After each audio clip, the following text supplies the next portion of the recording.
Guys, Jerry from Showtime Audio.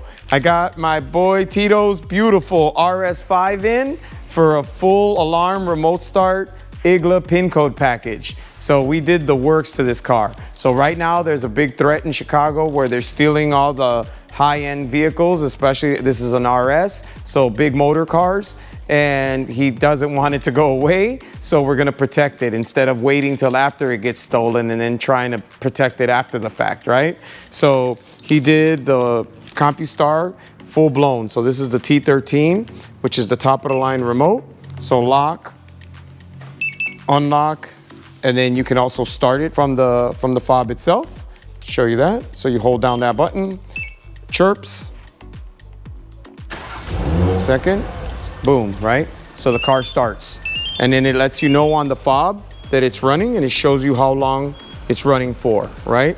So the other nice thing about this is this remote has proximity lock and unlock. So basically when you walk up, it disarms the system and unlocks the doors. And when you walk away, it locks the system and arms the system. So it does both, right? So you don't basically have to think about it, right? You still have to carry the original fob because you need to drive the car, but all the security function is controlled by this. He also did the drone application. So from his phone, or if he has an Apple Watch, which he does, he can, right from the Apple Watch, he can lock it, unlock it, start it, stop it. You can even use Siri. So you can say, hey Siri, start my car. Hey Siri, lock my car. And it will do it. It's super cool. So on top of all of that, we did an igla pin code. So I'm gonna go around. So the alarm is going off because we didn't desactivate it, right? So we're gonna show you. We didn't desactivate the security system. A lot of times we get that question, well, if my car's remote started and they break into it, can't they just jump in it and drive away?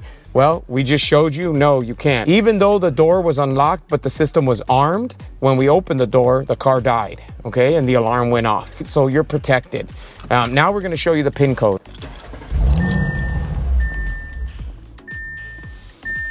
Let me see if I can get it.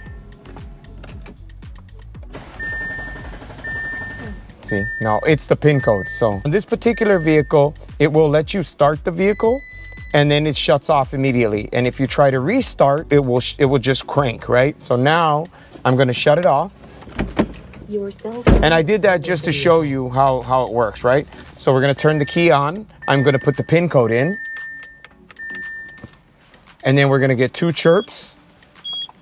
And now we can start the vehicle normally. It's really nice because there's no way to start the vehicle, even with the factory key. Well, it will start and shut down, but it will not let you drive away. So they'll think they got it and then they won't be able to start the car. All right, so if you're looking for a way to protect your vehicle, this is a good option. Whether you just do the PIN code, whether you just do the security system, the tracker, or a combination of all 3. I mean, ideally, obviously, that's the best, the most amount of protection, but any one of those 3 options is helpful, right? Because the PIN code keeps them from taking the car, the tracker helps you find it in case they get it, and the security system protects the car and keeping them from taking the car itself.